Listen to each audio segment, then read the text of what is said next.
ఎట్టా సత్యభామ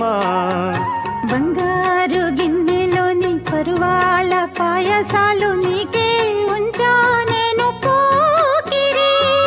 చక్కంగా ముందుకొచ్చి సందేళ విందులిస్తే కాదంటానా జతరా మరి వారం వర్గం చూడాలి ఆపైనే నీతో ఓడాలి బుల్లి పిట్ట బుజ్జి పిట్ట గూటిలోని గువ్వ పిట్ట నక్కి నక్కి జాగే వారి పేరు చెప్పవే